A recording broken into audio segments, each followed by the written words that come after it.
What is up, ladies and gentlemen? Yes, so it is Friday, folks. It is Friday.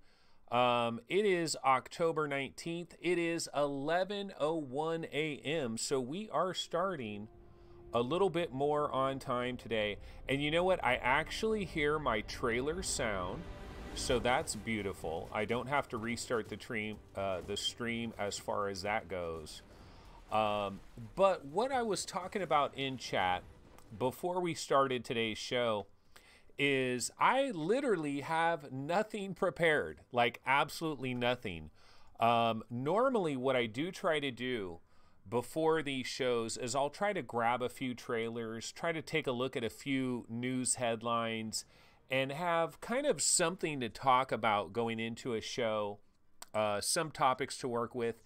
Today I don't have anything, but you know what I thought, well, wait a minute here. The PlayStation VR has been available for 2 full years. And you guys might remember back when I was doing that other show that was more, it wasn't the live stream. When I was doing the old show, I would occasionally have an episode where it was like the state of PlayStation VR, or the state of the Oculus Rift, or the state of the HTC Vive, whatever, something like that, right? And because PlayStation VR is now 2 years old, it has passed its 2-year birthday. Nothing extraordinary happened when that happened, of course. We do have some sales that are going on. But I thought, you know what, I can kind of talk a little bit about the state of PlayStation VR. So that is a topic I have, although I've not prepared anything for that. I'm just going to wing it off the top of my head. But before we get into that, I figure I can kind of check some news, see what's going on, and then worst case scenario, we can go into state of PlayStation VR. So that's kind of my thought process there. And you know what? Some people are talking about in chat. We were talking a little bit about some PC problems. And my PC problems have continued. They have continued. In fact, check this out, guys. So last night, it was relatively late in the evening last night. I mean, not late, but it was like 8 p.m., 9 p.m. or so.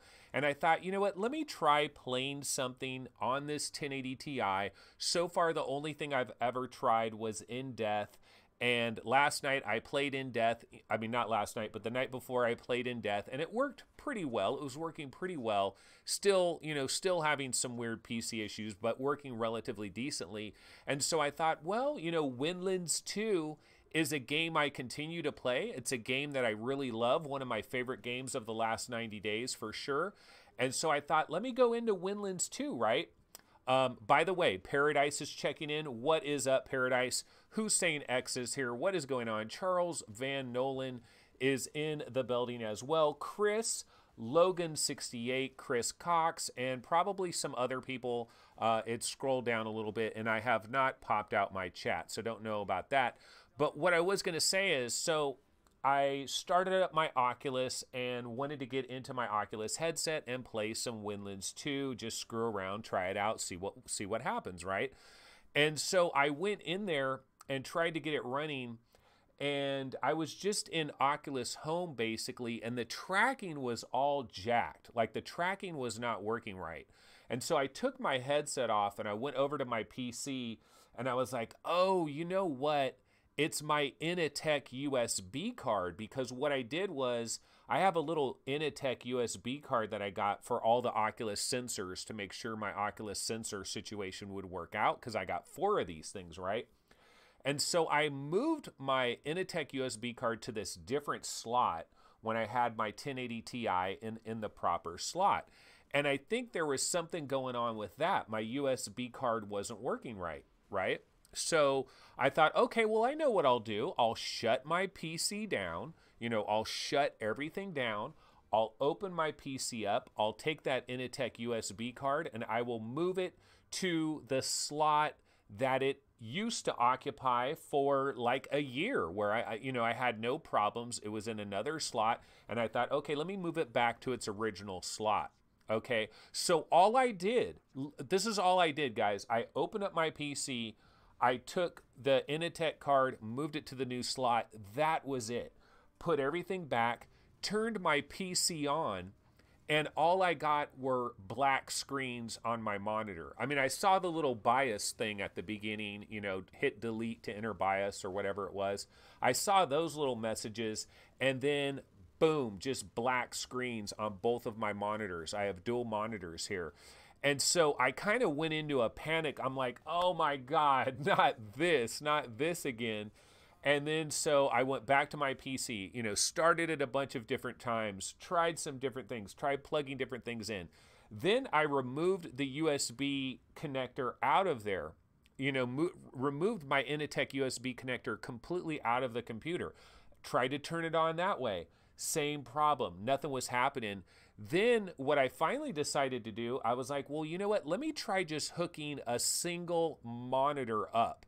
Just the USB, I mean the HDMI from the back of the GPU to one single monitor. Let me try doing that. And so I did that, and my PC turned on and it went into Windows. So I don't know, it's just a really bizarre thing. So my struggles continue. I don't know why it turned on then. My Initech card is not in my PC right now. I'm going to try, after this show's over with, I'm going to try to put it back in there and hopefully it'll work. But you know what? I do have some good news, folks. I do have some good news. Check this out. This is a Samsung 860 EVO. It's a 500 gig SSD. Everybody's been telling me to get an SSD, and so shut the F up. I got my SSD, 500 gigs. This was a good deal. It was at Fry's Electronics. It was $79.99. It was one of their deals, so went ahead and grabbed that. I have not installed it. You know, it's still in this box. I haven't done anything with it yet.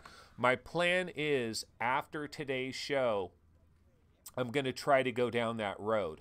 And I'm hoping with a fresh Windows install on this SSD that maybe some of my problems will get corrected. And of course, another thing that I need to do is I need to go into the BIOS, and I need to like overclock my i5 2500K and all that. I need to do all of that stuff as well. But the bottom line, folks, is that eventually things will work out. And the other thing that I'm thinking about too is like, so I've bought a 1080 Ti, I've bought a power supply, I bought a mini display port to full-size display port cable, I bought some cans of compressed air, and I've bought this SSD. So I've been buying a number of things, and so the way I mean, I wasn't planning on buying all this stuff, didn't want to buy all this stuff. All I wanted to buy was the 1080 Ti. I didn't want to buy anything else. But I've gotten all this other stuff, and just plug your PS4 in. But basically, my thought process at this point, see, Paradise Decay says, dude, you've almost got a new PC. That's kind of the way I'm thinking about it. So, like right now, the only thing I need, right? The only thing I need is a brand new motherboard, a brand new CPU, an aftermarket heatsink, the proper memory, and I'm good to go, right? I mean, what else do I need? I would be good to go at that point, right? So it seems like I'm slowly but surely moving down the road. And the nice thing about this is if I can kind of piecemeal this thing together, then it's not so much of a boom explosion of like $1,500 or whatever. It's not this explosion. It's kind of slowly but surely. So that's kind of my thought process. And actually, yesterday, don't call me Shirley. That's Charles Van Nolan checking in. But what I was going to say is, yesterday, when my PC went dead again last night, and I was actually talking to Simplex PL. We were kind of chatting back and forth in DMs or private messages on Reddit about my situation. And when I left him, nothing was working. I was like, dude, I'm ready to just freaking give up on this whole entire thing. But it got back to working. But I started looking up CPUs, and I started looking up like motherboards. I haven't looked at RAM yet at all. I know I need 16 gigs of RAM. Like I figure if I'm going to get, like, if I do get a new motherboard, and if I go down this whole entire road, like a complete rebuild, basically, I figure 16 gigs of RAM, right? But I have no idea, like, how much is 16 gigs of RAM? I have no clue. I've always been the type of guy, in terms of motherboards, what I'll say, I've always been the type of guy that would dedicate about $150 towards motherboards. And you know what? T-Dub is checking in and he says, dude, Black Friday. Black freaking Friday. And you know what? We are now at October 19th. Black Friday is not that far away. It's funny when anybody mentions something like Black Friday, like that seems like so far off into the distance. Like Black Friday, really? But Black Friday is not that far away at all. So maybe I could wait till Black Friday and try to get some of this stuff. Simplex PL says Ryzen 2700X. I've always been an Intel guy. I'm partial to Intel because, see, the thing is, if you go down the Ryzen path, right, you're going to get an AMD type motherboard if you go down that path. And I don't know, man, I've always just been kind of the Intel guy. So I don't know. That's something to think about. And Terry Blanchard is saying 16 gigs is standard now and the RAM speed 2800 megahertz. Okay, so is it DDR3? Is it DDR4? DDR5? I don't know. I mean, I have not been in the market for RAM in forever, so I'm not sure. So how much, Terry Blanchard, how much is 16 gigs of RAM, 2800 megahertz in USA prices? Okay, so we're on DDR4. Okay, so it's DDR4 now, 2800 megahertz, 16 gigs of RAM, and I know like Corsair and some of the different brands. And Simplex PL says, dude, Intel prices suck. In fact, you know what? Let me go ahead, and I was looking last night. See, I have a Fry's Electronics that's relatively close to me. I've been there like 5 times in the last couple of days, or in the last week or so. I've been over to Fry's a number of times. And I was looking at the Intel CPUs, and I was trying to see, okay, what's going on with these Intel CPUs? Like, what is the story here with these Intel CPUs? And I'll show you guys kind of the prices and stuff that I was looking at. Okay, so I'm going to go ahead and switch over to my other thing here. Okay, so here we are on Fry's.com, and, you know, here's some prices here, right? And I was looking here, and I saw some deals. At first, I went down here and look at Intel Core i5 6600K, $199.99. It's on sale, right? But you know what? This is sold out everywhere. They don't have it anywhere. They don't have it at any Fry's. They can't ship it to me. This is a clearance, and it just is simply unavailable. So I cannot get this deal for this i5 6600K if I were to go down that path. But what I could get, now this is on sale.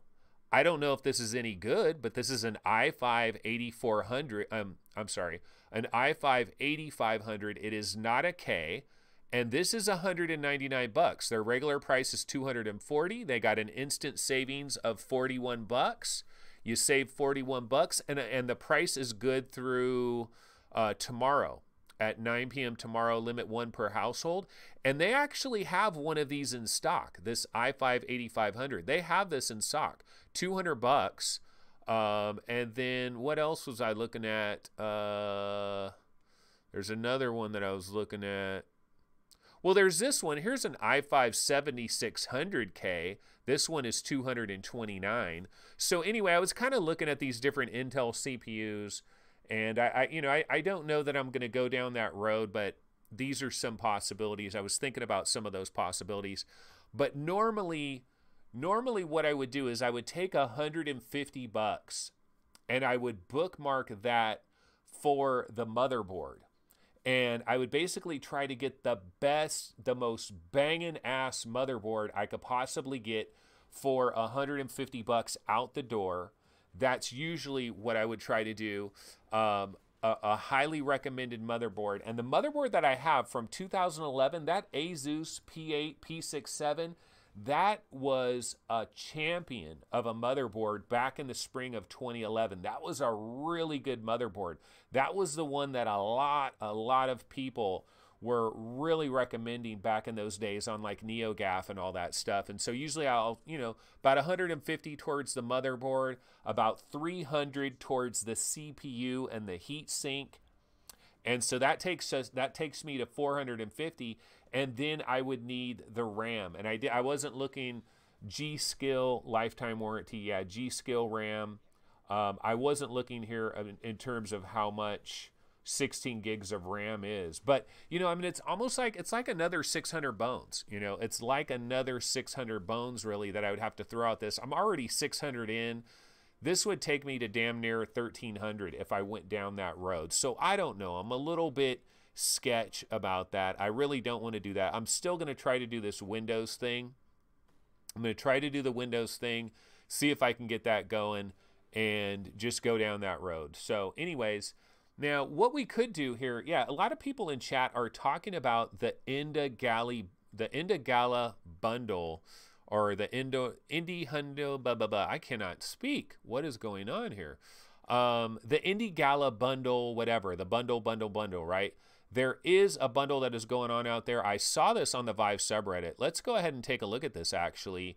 So let me go ahead and switch over to this video window here. So yeah, if you pay basically $4 or more, you can get Drunken Bar Fight on Halloween. You get Invoker. You get a 56% off coupon for Super Hot. Of course, almost everybody and their mom already owns Super Hot.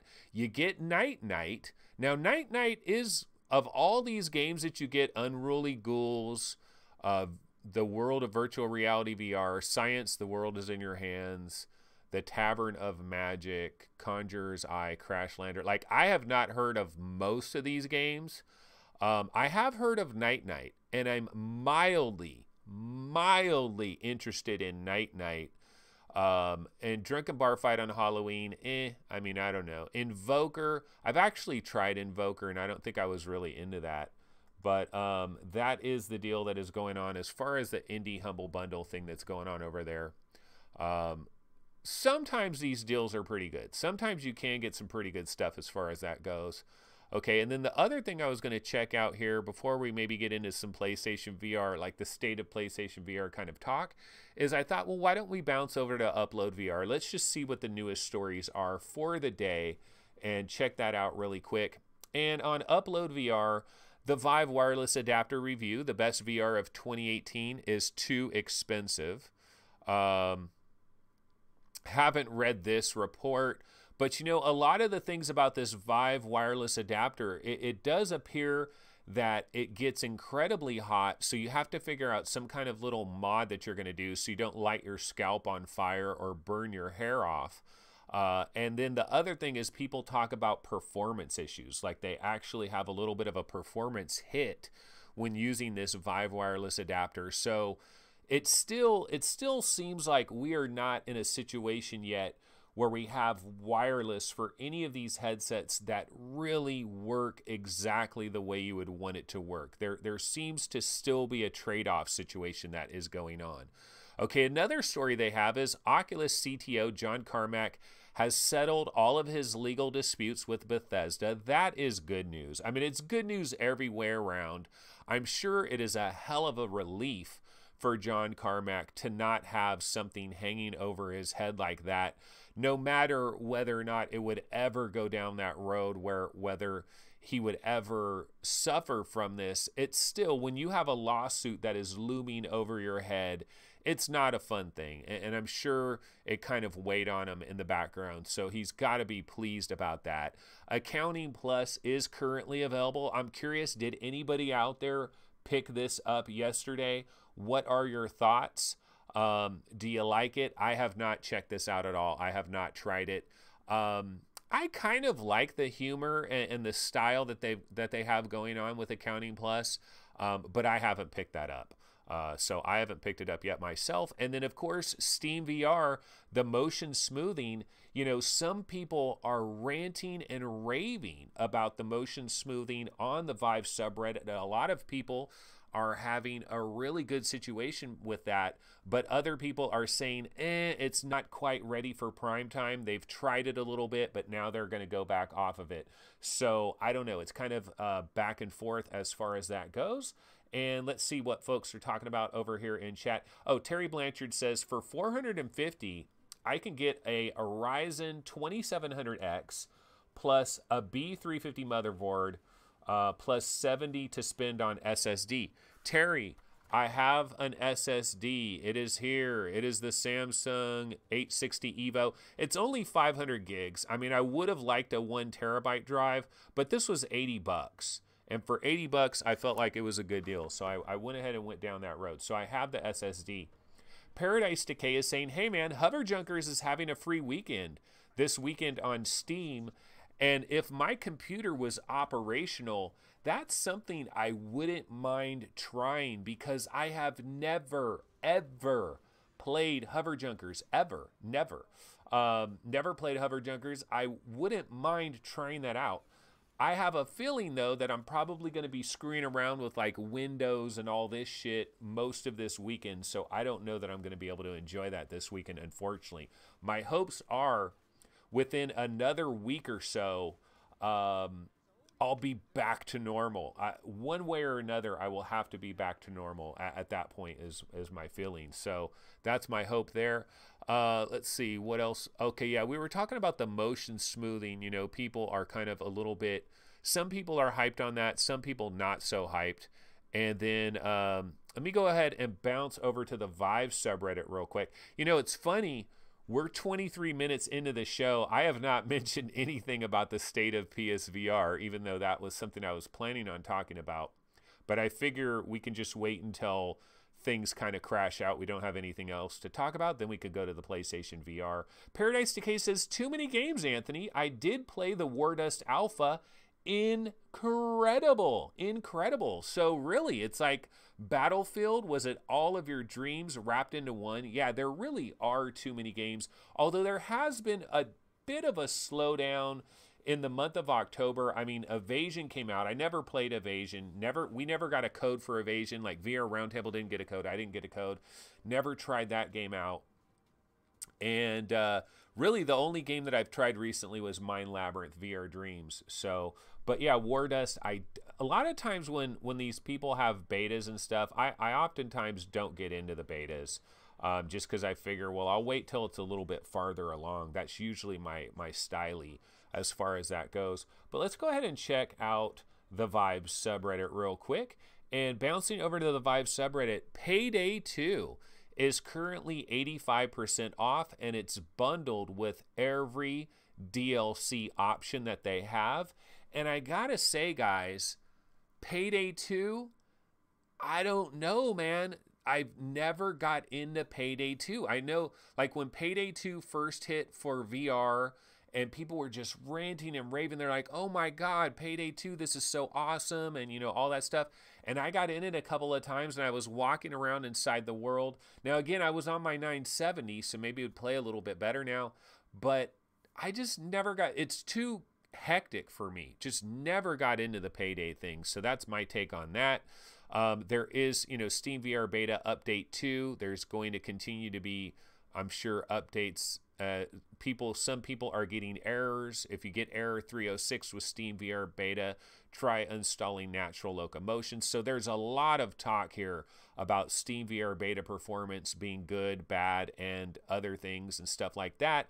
This guy's saying incredibly impressed with new reprojection systems. So some people are really, really blown away by that. Here's an interesting thread. Late 2018 and 2019 titles that you're interested in. And I got to think that Population 1 might be a big one. Okay, Stormlands, of course. Firmament. Some people are talking about Firmament. The 3 promised Valve games. You know, that is Bizarro World to me. How many years ago, whoops, didn't mean to go back to fries. How many years ago did we find out about the 3 Valve games? Like, wouldn't you have imagined that one of these 3 Valve games would have come out by now? One of them?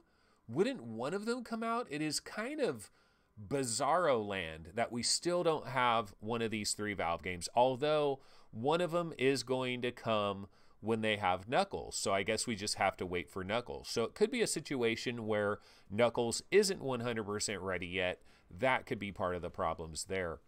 Hover Junkers is 80% off. You can grab it for $7, and it's free to play for 3 more days, like we heard, of course, in chat. And I was just trying to see if there's anything else that's popping off here on the Vive subreddit. That's pretty much it. So let's go ahead and see. Oh, DLG27 says, Anthony, did you ever play Farpoint with your aim? No, I haven't. Because what happened is I got Firewall 0 Hour with the aim controller, and then right around that time is when an absolute avalanche of games just was hammering me. And so I kind of forgot about the whole thing. I haven't even been into Firewall 0 Hour in a long time, and I was enjoying that. I was enjoying the immersion. I was really enjoying the 3D audio. And then, of course, Astrobot. Like, if I'm going to turn on my PlayStation VR, I'm probably going to play Astrobot. I'm still in Astrobot. I think I'm in the final world now. But I do want to buy Farpoint. Absolutely. I'll probably just buy a physical copy, like a used one on eBay, something like that. Paradise Decay says, does Hover Junkers have a good single player? Does Hover Junkers have any kind of a single player? See, the whole thing about Hover Junkers is it's this room scale thing, right? And you have another person in your room scale, and it's basically you and another dude walking around, right? Isn't that pretty much what it's all about? As far as Hover Junkers, never actually played it. Kev Gret says, has anyone played the Assembly? I played it last night and was surprised on how decent the game is. Yeah, I have heard some good things about the Assembly. I have here and there. And DLG27 says, it's on sale for $12 something now till the 23rd. You're probably talking about on PSN. It's on sale. I think there's a lot of physical copies that are floating out there on eBay because so many people bought the eBay Farpoint bundle and they've played maybe Farpoint like a couple of different times and they're done with it. And because it was the bundled in game, I think there are a lot of them. So I probably would just grab a physical copy just because, that would be fine. I don't mind that. So I don't know if I'll get the digital version, but yeah, I definitely do need to play Farpoint pretty soon. But why don't we go ahead and talk a little bit about PlayStation VR. I'm going to switch up this trailer. I've been letting this thing run for about 20 minutes here. Let me see if I can find another. Let's see, what other PlayStation VR trailer can I throw on here? I'll just throw About a Blood trailer on in the background. And the Persistence is on sale in the UK for £15.50, and it just did have a pretty big update. So the Persistence is having up. That's another game I really need to go back into, and I need to screw around with it, and might have an opportunity to do that. Yeah, Persistence is really solid. It's kind of scary. I like the audio. It basically, if you really like Dead Space and you've kind of wanted Dead Space VR, Persistence gets close to that. Not quite, but close. And I'm a fan of Persistence. For that price, not a bad deal. Okay, so I was going to talk about PlayStation VR, kind of the state of PlayStation VR in these last 2 years. And one of the things, oops, I went to the wrong place here. Hold on one second. One of the things that we have to think about in regards to PlayStation VR is we have to understand the situation that Sony was in when they decided to bring out the PlayStation VR in the first damn place. And one of the issues that Sony had to deal with is they knew they were going to bring this add-on. They had these Move controllers, and they've been using this single camera. And so they basically decided to create a VR setup that would be the lowest entry possible, where they could try to get it in at the right price and get it out there and use basically existing technology, kind of package everything together with their single camera, the Move controllers, the DualShock with the light. Remember when PS4 first came out? Remember when we first got our PlayStation 4s and we were looking at the DualShock 4 and we're looking at this light and we're like, why the hell do they have a light on here? Like, what is the idea behind that? And then, of course, like 1 year later, I think it was at GDC, 1 year later, we found out about Project Morpheus, and then we realized why that light was there in the first place. And, you know, when we play games like Astrobot, Pixel Ripped 1989, Moss, and a number of these other games, having an actual tracked controller is pretty huge. I really think it is pretty huge. That is one nice thing that PlayStation VR does have going for them right now. Paradise Decay says, at VR Game Rankings, I don't know if you saw the new tested video. They rated both Astrobot and Firewall Zero Hour very high. They say Astrobot has set the bar for VR platformers. Yeah, I continue to be blown away by Astrobot, and without question, I am going back to my original day one take on Astrobot. I was right the very first time. I did not need to back away from that. The most recent levels I was playing in Astrobot, there's a level, I think it's called Bots and Ghouls or something like that. It's kind of like a Ghouls and Ghosts level. It's almost like a Halloween level. I was in that level.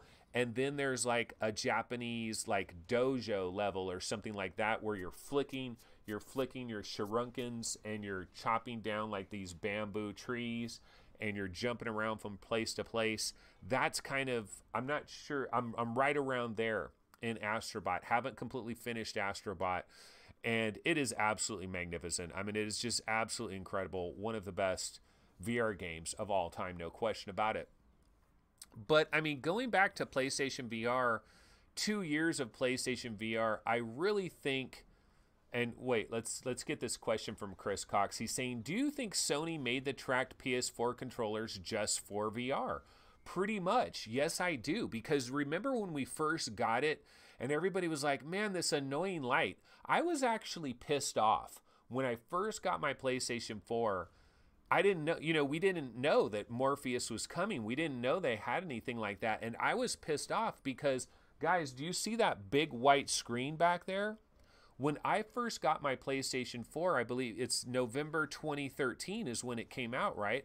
In November of 2013, I was still watching movies on this gigantic ass screen that's back here.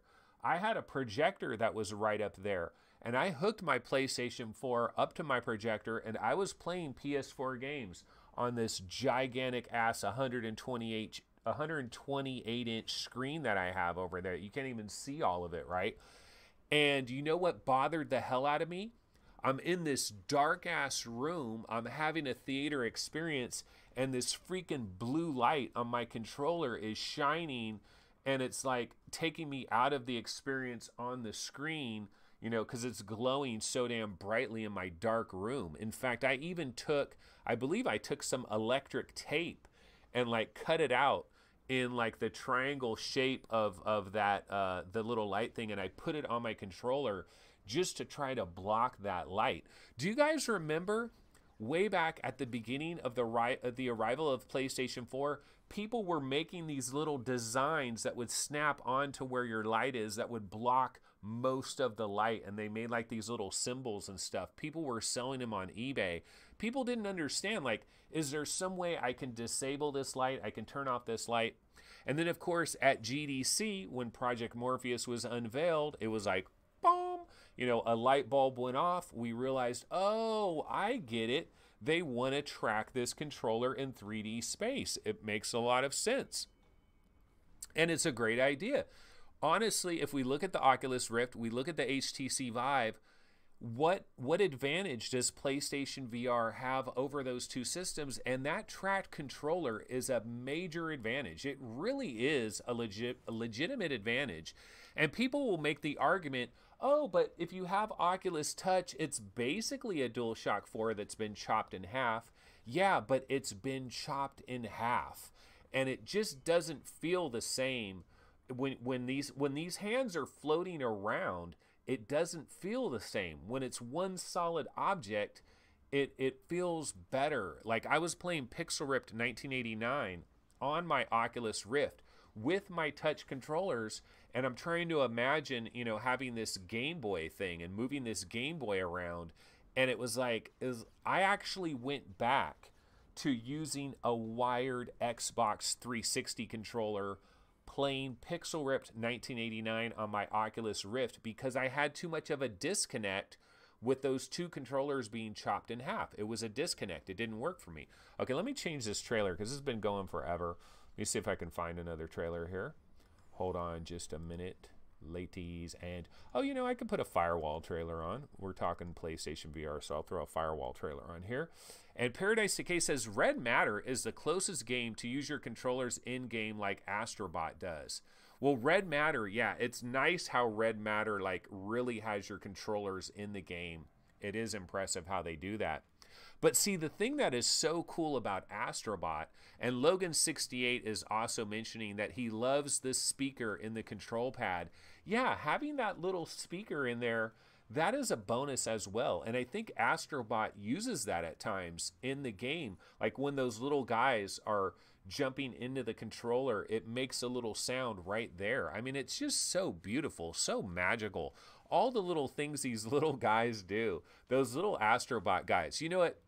Going back to Astrobot, I got to ask this question for anybody out there that has played Astrobot. When you first turn on Astrobot and you're just in the screen where it says Astrobot Rescue Mission and it says like X to continue and then it has like start new game, you know, just that title screen, right? And there's like 6 little Astrobot guys that are in different spaces.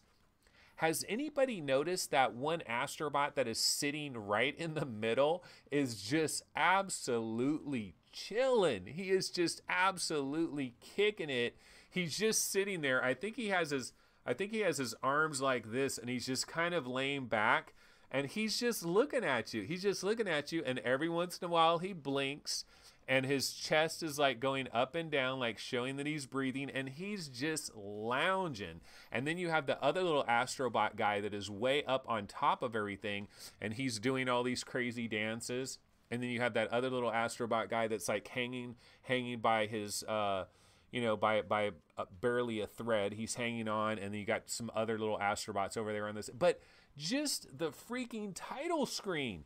Yeah, Paradise Decay says one of the little bots is also doing the floss. Yeah, I wonder if I could find just an image of the Astrobot title screen because it is so adorable. It's so cute. It's something that you probably wouldn't notice. I just happened to notice it, and it's funny because that one Astrobot guy that is in the middle that is just lounging, he's just laying back and he's just looking, he's almost like trying to be seductive and shit. Like he's almost trying to be like, you know, a sexy little Astrobot. It's so funny. It's so cute. Astrobot Rescue Mission. Let me see if I can, just looking at some images, if I can find the title screen where it shows all the little bots that are sitting. And of course, I'm not going to be able to find this. Let me just go, let me try Astrobot Rescue Mission, title screen. But it's so cute. It's so freaking adorable. Really is. You know, actually, here's a great question in regards to the whole Astrobot thing. How big of a deal is Astrobot in Japan? Because it should be a really, really, really, really big deal, I would think, in Japan. Because Japanese, I mean, I don't mean to stereotype, but don't Japanese people like really love cute and adorable stuff? You know, don't they love cute and adorable stuff? And there's nothing cuter and there's nothing more adorable than this game Astrobot, really. I mean, they are so cute. They are so adorable. The little guys... When you save the little guys, yeah, I'm looking, I'm trying to find a picture of it, but not finding a picture. Okay, never mind. But when you see the little guys and you save them, you know, when you save the little guys and they go, zzz, you know, they go flying around and then they zoop into your controller and then they jump out and they wave at you. And sometimes, like one of the little Astrobot guys has like lipstick on his face where he got kissed. Sometimes they're wearing little hats. It's just so wonderful, so amazing, and it works well on even a vanilla PlayStation VR, which is, vanilla PlayStation 4 as well. Okay, so what people are talking about in chat, yeah, Bed for You 2 and GameCat say, I just smile when I play it. It is literally a smile generator, and the soundtrack is so good, it makes it more enjoyable as well. Kevgret says, how long until Sony makes the Astrobot limited edition controller? Probably not very long at all. Terry Blanchard says, is so cute. He's the one that remains for the player to control, though. Anthony, the next time you play Astro, try hitting your main bot in the space menu section. Oh yeah, I'm always smacking them and making them fly around. I do all kinds of things with these little guys, and just incredibly adorable. I love it when sometimes you're playing Astrobot and you get him like standing on a ledge in the game world, but he's relatively close to you, and you can take your head and you get closer to it, and it's like a hologram, man. That little Astrobot guy, I mean, he's right there. It looks clean and it looks crisp. It is just done so well. So, one thing that we can talk about, though, is we can talk about the tracking, because that is the biggest negative with PlayStation VR. The tracking is a problem. And when we think about PlayStation VR 2, or we think about PS5, and we think about what is Sony going to, where are they going to go from here? One of the issues that Sony is dealing with is they're using a single camera for tracking.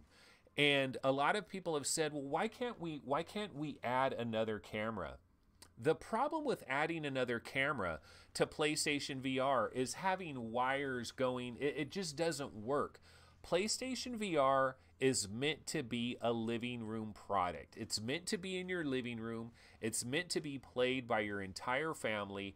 And so they've gone with this idea of just having this one camera. And so they're limited. They're limited from that standpoint. Now, the nice thing about Astrobot, though, going back to Astrobot, have you guys noticed when you're playing Astrobot, it makes that outline of your headset with the lights and with your DualShock 4 controller, and you like position your body so that you get your lights positioned exactly how it's positioned. You get your DualShock 4 position, and then it goes, ring, it makes like a jingling noise, and you're really locked in. And if you stay in that position, you're pretty well dialed in. It really works quite well. So the developers, Japan Studio, they've worked around the limitations. You don't really have tracking problems with Astrobot unless you start playing it like this, and then all of a sudden you're like laying down and you're in a different position, and then you make it hard for it. But they've done a pretty good job. Greg's VR says PSVR 2 will surely be inside out. Chris Cox says inside out tracking for sure. Now, I would like to believe this, and we hope for this. It makes a lot of sense that they would go to inside out tracking. It certainly makes a lot of sense. We've seen Microsoft have some success with the Windows mixed reality platform and the inside out tracking there. We know that Oculus, of course, has their Oculus Quest, which uses inside-out tracking. And from all the hands-on impressions that we've gotten from people that tried the Oculus Quest, it seems to work pretty well.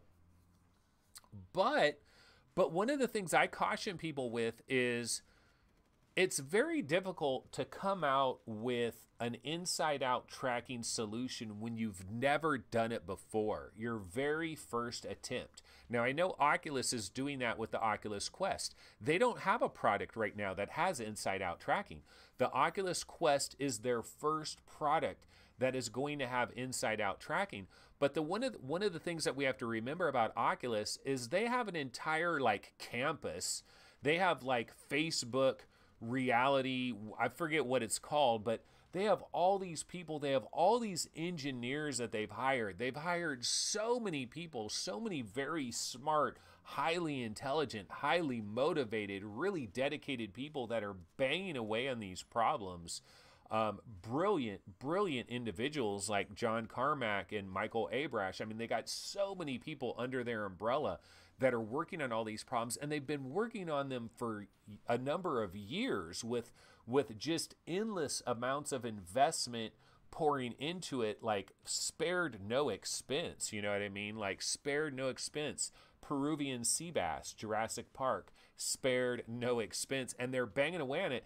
And what I don't know is Sony really spending that much money and having that many technicians banging away on inside out tracking? Like, will their next gen inside out tracking work as good as Quest works? Will it work as good as Windows mixed reality works right now with that first generation HoloLens technology? I don't know. I kind of wonder about it. And I kind of feel like, I almost feel like you need two different cracks at inside out tracking. Like, I'm really excited for the arrival of generation 2 of Windows mixed reality, like a new generation of Windows mixed reality.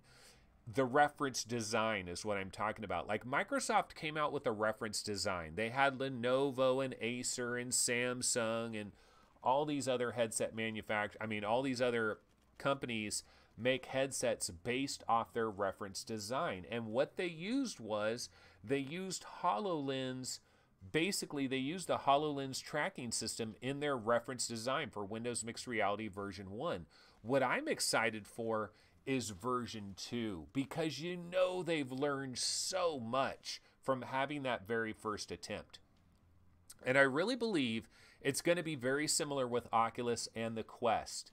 I'm kind of more excited about Quest number 2 because I know they're going to learn so much from their first attempt at having inside out tracking in a real consumer product. It's almost like you need to bring something out, you need to have something out there, and then it's your follow-up that really gets improved. And so that's where I'm a little bit concerned with PlayStation VR going to an inside out tracking. So that's how you spend 7 minutes talking about virtually nothing on that. And Crunchy says, I am sure PSVR is almost to 4 million units sold. TreyVR says, that's all Sony needs is wireless inside out. A huge graphic upgrade is not needed for them now. One thing I've thought about, guys, and one thing I've pondered is, what if Sony, would people be really upset with this? Like, imagine if PSVR 2 has nothing to do with PlayStation 5. What if PSVR 2 was standalone? And here's the thing, it has a Snapdragon 845 in it, okay?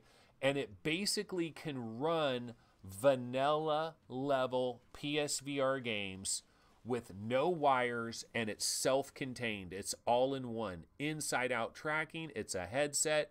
You got your two controllers. There's nothing else. There are no wires. But here's the downside. All you can play is regular PSVR games like Astrobot, like Resident Evil 7, like Skyrim VR, like Firewall 0 Hour. You can play those games, but it's like a vanilla PlayStation 4, not even a PlayStation 4 Pro, but it's 100% standalone. And Terry Blanchard says, ooh, standalone. Would love to see that. And Chris Cox says, Sony won't go standalone. Greg's VR says, no way. PSVR 2 will not be standalone. It's not going to happen. And I don't know. I'm kind of like torn. I'm kind of conflicted because I almost think like that would be the best way for them to go. But then at the same time, you don't get this graphical upgrade that everybody's dreaming about. But the thing about a graphical upgrade, though, is just how far is their graphical upgrade going to go? Because Sony's not going to have a hammerhead shark. They're not going to know 170 degrees or anything like that. So I don't know, like, how high end will their next headset be? Now, the one thing we do have to remember, though, with Sony is a display company. They've been involved with displays. They've been involved with sound design. They know this type of shit inside and out. They know it so well. They know it like the back of their hands. And so the one hope that I have, PSVR 2, because our current PSVR, it's one screen. We don't have legit IPD adjustment on PSVR. So hopefully they'll go to two screens, OLED, Maybe they'll give us a curved screens for that bigger field of view, eye tracking. I don't know. Who knows what's going to happen, guys? But isn't it amazing that I literally had nothing to talk about today, and I've made it all the way into, it is now 11:51. So I've been going for about 50 minutes, even though I had no preparation for this show and winged it out of my beep. Okay, so Lethal Weasel VR. I think PSVR 2 may be wireless, but I don't think it will be standalone. Yeah, we gotta hope. We really gotta hope it'll be wireless. Although, I mean, Chris Cox says one cable that will connect from the PS5 and then inside out tracking. So more like Windows mixed reality, like not 100% wireless. Because I don't know, how do you beam a signal from the PS5 to the PSVR 2 headset without having tremendous degradation and latency and all of that? I don't know how they're going to do that. Chris Cox says they won't go wireless. They will want to keep the cost down. But what about Xbox, Chris Cox? Because Sony has to realize that Microsoft is eventually going to make a play into this VR thing. Eventually, Microsoft is going to make a play. And Phil Spencer has said all along that they're thinking wireless. They're thinking wireless in the living room. And I kind of don't confuse wireless with inside out. Yeah. They could do inside out and then still have the wire. Going back to the PS5, very similar to Windows Mixed Reality. That's what Windows Mixed Reality isn't wireless. You just don't need to put lighthouses anywhere or cameras or sensors or all that, but it still has a cord. There still is a cord that you can potentially trip over, and PSVR is a living room product. Now, Chris Gould brings up an interesting point here. Sony will not risk having people walking around in VR. And if they did make something like the Quest, and that's something that all of these VR companies, they need to consider this. This is a real consideration, the liability. You know, we go back to the old liability thing. I remember back in the days, I used to think Oculus would never do room scale. Oculus would only do front facing because I thought that Zuckerberg was scared to death of potential litigation from a standpoint of somebody walking around. You know, somebody has a 2-story house. Some of these 2-story houses, you have like a room that's upstairs that would be a good room for VR. But if you kept walking and walking and walking, and then there's like a railing, right? Boom, you flip over 14 feet down, bam, you smack your head, you die. There is a potential lawsuit. So litigation, worrying about that. And that's something that Oculus is going to have to be concerned with. We've seen these videos of people going out to football fields, people going out to soccer fields and playing freaking Quake 1, you know, just walking wherever, playing Doom, real life Doom, and just walking around wherever. And when you give somebody something like the Oculus Quest, you're allowing them to kind of F around and do certain things like that. Go out into the backyard, try to play their Oculus Quest in the backyard. And anytime your vision is completely obscured and there's different objects, you can trip over something. So it's going to be interesting how all these companies navigate these issues. Chris Cox says Microsoft, they're falling behind. Sony already have a lot of exclusives and studio making VR content. Yeah, Microsoft is falling so far behind. I can go over here to my web browser with small video window. This is the top 100 PlayStation VR games currently available. Now, this was last updated a little bit over a month ago, so it doesn't have Astrobot on here. Some of the more recent releases haven't been updated, but look at these games. I mean, they've got a solid library of games. Skyrim, Resident Evil, Firewall, Rec Room plays pretty well on PSVR. Wipeout, let's not forget Wipeout Omega Collection. A lot of you guys that recently grabbed a PlayStation VR just so you can experience Astrobot, have you guys tried Wipeout? Because goddamn, Wipeout is great. Farpoint, Job Simulator works pretty good on PSVR. Super Hot, a great translation. Moss, To the Top, PSVR Worlds, Until Dawn, Star Trek, Batman, blah, blah, blah, blah, blah, blah, blah. I mean, they've got a lot of good stuff. Invisible Hours, Robinson the Journey works well. Static, Thumper, Bound is awesome. Tumble VR, Pixel Rip. They've got games going up. Well, here's Astrobot, but this is actually the Playroom VR. Dino Frontier, Exorcist, Torn, Accounting Plus, Polybius, Battlezone.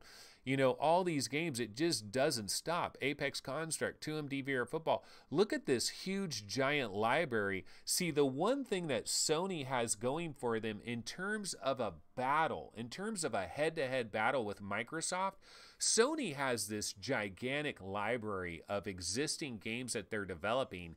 And one of the concerns that they will have to navigate, though, when they go to PSVR 2, they want this back library of games to work. And so what they're probably going to have to do with their inside out tracking, or whatever system they're going to use for PSVR 2, they're going to have to try to create some type of emulator type of thing that will convert all these existing games to work with their new tracking, to somehow translate it to their new tracking, because these games for PSVR, they were designed for optical tracking with the Move controllers or the DualShock 4, and they were designed with the limitations of the current PSVR.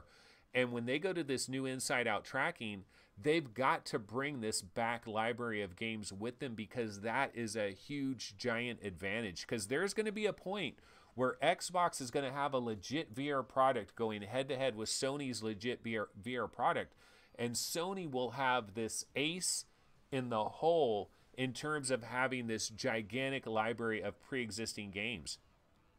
And it goes back to Microsoft too, because Microsoft, they really are kind of screwed in certain ways, because it's not as easy. Like, a lot of people don't understand why doesn't Microsoft just add just make the Samsung Windows mixed reality headset work with the Xbox One X. They're done. It's all good. They've got it. You know, that's all they got to do. Just make the Samsung Odyssey work, you know, rebrand it, put Xbox logos on it, and make it available for the Xbox One X. But what people fail to realize is, if you're a platform holder like Microsoft, you need an entire library of VR games. Greg's VR says, imagine Microsoft launching VR in the next Xbox with Halo and other big IP titles. PSVR's lead is delicate. But here's my point, Greg's VR. It is not easy. It is not easy at all for Microsoft to get all these developers, to get an entire cachet of developers banging away on VR titles in the background. That shit is not easy. That is a freaking ask. Look at how long it took Sony to get some killer apps. Wipeout, Omega Collection, and Astrobot are probably there, and Firewall 0 Hour. It took them a while to get these games. They're not going to instantly have them. Xbox is underpowered. They'll surely want a Forza VR. Yeah, I mean, Xbox is going to get there, but I'm telling you, it's a lot easier said than done, because as the platform holder, they need like 20 VR games. They have to launch with 20 VR games. They can't just launch with one or two. And it's not easy. A lot of these studios that Microsoft has that are in their pocket, basically, these guys have never done any VR of any kind. Now, hopefully, they're all working on VR games right now. Hopefully, all of their key teams inside Xbox, like their best development teams, hopefully they've partitioned 25, 30 of their programmers off into a little stealth team that has been working on Halo VR all these years, because that's what they're going to need. And Airman 929565 says it's frickin' Microsoft. They'll be able to do it. Don't worry about it. Chris Gould says, I see zero interest from Microsoft in VR. They have dropped it. They have bigger problems. Well, we've seen zero interest from them up until this point in time. But the one thing we got to remember, man, is that Microsoft, they gambled. They gambled by not having VR. And I'm going to throw on just a miscellaneous thing that has a little bit of Microsoft on the background here. This is the Adam Orth montage that I made a long time ago when, I guess, what was this, when he left to go to Firewall 0 Hour, or when he left? This guy loves to go to new companies and then leave. That's kind of what he does. But there's some Microsoft backgrounds on here, so it makes sense. But Going back to Microsoft, man, they dodged a major bullet because they gambled. It was a huge gamble for them not to have a VR solution for all of these years. They've gambled and it's paid off for them. It's paid off because think of all the headaches that Sony has had to deal with their PSVR. Yeah, they've sold 4 million of them, but think of how much investment they've put into it. Think of all the support nightmares they've had to deal with. I mean, I'm sure it's kind of like holding its own now, but I don't know that Sony's making money just ridiculously off their PSVR. And Microsoft has dodged all of that. They've stayed out of it. They've just said, you know what, we're not going to do this. We're just not even tripping. And they've been able to bow out of it. Now, at some point, they have to have something. At some point, they have to know that they have to either have an AR or VR product at some point in time. They can't get away with this forever. We're moving to VR and AR. It's unmistakable. It is a, it's a runaway train. There's no stopping it. It's simply a matter of when. Now, Microsoft has gambled. They've gambled with this idea that they could get away with avoiding it for a number of years, and it's paid off. But hopefully they have their studios lined up. Hopefully they have a bunch of people working on some VR stuff so that when they bring out their new system, they'll have a library of 20, 25 games that they can rally behind. Gears of War VR, a freaking Crackdown VR, a Halo VR. They'll have a couple key major franchises. And you know what? Paradise Decay says Xbox have missed the boat, but I guarantee you, if you see a badass Gears of War in VR or a Halo in VR, I mean, imagine Halo, holding that gun and seeing Master Chief standing right there, and you're going through the jungle, Primordian style, and it looks really good, and they've got inside-out tracking, and their inside-out tracking is going to be probably the best in the business because they've been working on it for so long with HoloLens. They could have best in the business, best in their industry, inside-out tracking, even better than anything Oculus has when they finally bring that to Xbox. The problem Microsoft has, though, is how much are consumers willing to spend, and it's going to be so hard for them to create a wireless headset with inside-out tracking and all of these niceties and then price it for regular everyday consumers, because consumers, you go above $499.99 and no one's going to fucking buy it. And then if the next Xbox system is like $499 and their headset's $499, that's $1,000. It's a real heavy ask. So it's going to be so interesting. The console VR market is super interesting. And the arrival of Quest next spring is going to kick a lot of this stuff off. The arrival of the Oculus Quest is going to put a fire under Microsoft's ass and Sony, because Oculus is moving into their freaking territory. They really are. This standalone Oculus Quest could be at a Best Buy. It could be at Target. It could be at Walmart. It is an all-in-one solution. I guarantee you this is a major threat for the future of Xbox and Sony, for both of them. It is going to put a fire under their ass to figure something out. So I do believe eventually we're going to get something as far as that goes. All right, folks, we've gone for over an hour now. I've talked a whole lot about nothing, but I think it worked out relatively well. This was the show for Friday. I will definitely be back Saturday at 12 noon. Saturday at 12 noon. Now, will I have a freshly installed version of Windows on my SSD? I don't know. I really don't know. Will I be on another computer doing my show on my backup shitty crappy computer that won't have all this nice OBS shit? I might have to for a day, because I got to figure out how to do this. I got to figure out how to get Windows 10 onto this and to do this whole thing. And I'm a little bit stressed out about this, but I'll figure it out. I'll figure it out somehow, some way. I got to bounce out of here, folks, though. Let me get out of here. Let me go ahead and grab my outro trailer. And it is the end of another episode.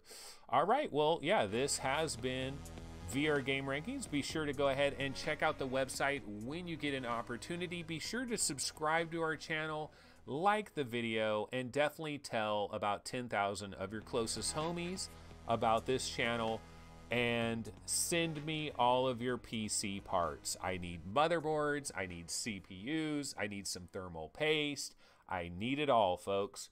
Go ahead and send it my way. You know, I really do need like a post office box that I put on the screen and just say, send it to me, baby. Send me hard drives and all those things. All right, see you guys tomorrow. Have a good one. Take it easy. Later.